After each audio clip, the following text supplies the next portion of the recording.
Good morning from Fast Company. Here's our daily look into what's driving today's creative business leaders.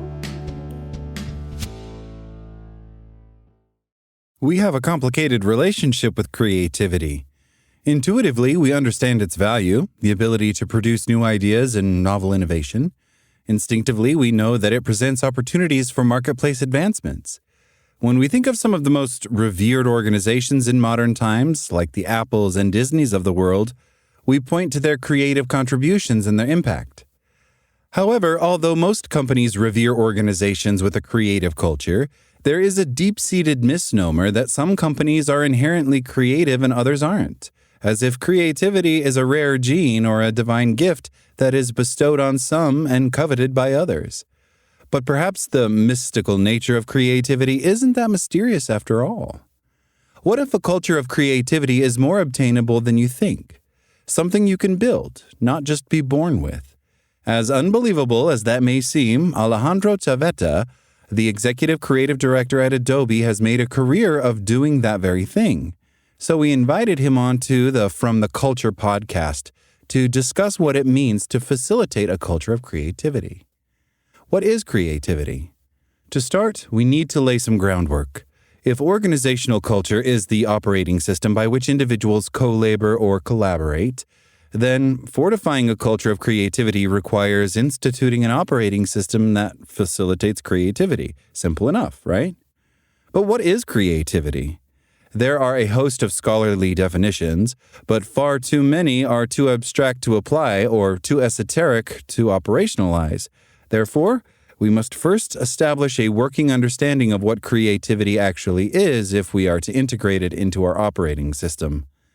Dan Whedon, the renewed advertiser who co-founded the most celebrated advertising agency on the planet, Whedon and Kennedy, and came up with such legendary campaigns as Just Do It for Nike, once described creativity as subversion.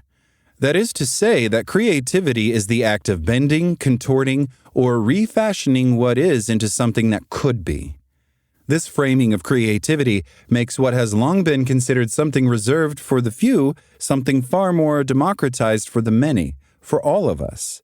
We may not all be able to conceive of brilliant taglines like Whedon per se, but we can all certainly subvert. In fact, we all do it every day, unknowingly. Subversion is merely the act of looking at something in a different way, usurping the orthodox frames by which we see a problem or situation. We all have the ability to subvert because we all bring new perspectives to the table in our organizations.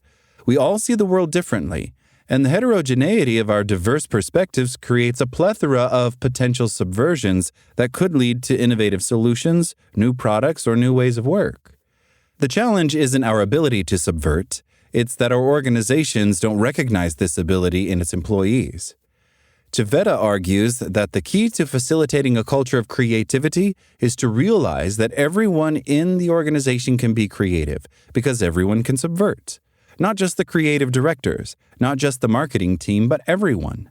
The guy in finance, Chaveta illustrates, as an example, might see something that the co-writer does not, or might bring a point of view that may have otherwise been missed by the creative team that subverts the pre-existing way by which everyone else saw the situation. This new framing might reveal blind spots or unearth unrealized opportunities for the organization that lead to new outcomes, a boon to any organization's business regardless of the industry. And if that be the case, then it's the job of the organization's leadership to facilitate an environment that invites everyone to realize this superpower that lies within us and inspire them to share it freely. Ideas come from anywhere.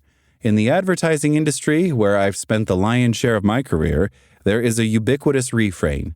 Ideas come from anywhere, from the CEO to the janitor. Although these words are repeated in the halls and pitch decks of just about every creative agency on the planet, rarely are they ever truly practiced. Instead, there is a walled-off garden where creativity dwells. In advertising, we call it the creative department. It might go by another name somewhere else. Whatever the nomenclature, the designation of creativity is relegated to a specific group of people, which insinuates that creativity is only capable of and expected from a few. But what if we thought of creativity as something we all harness within us, and creation as something achieved through craft? This small but powerful shift in thinking could not only welcome new perspectives that lead to new outcomes, but also institutionalize an operating system inside the organization where everyone feels licensed to contribute, thus facilitating a culture of creativity. That's all today from Fast Company. Talk to you tomorrow.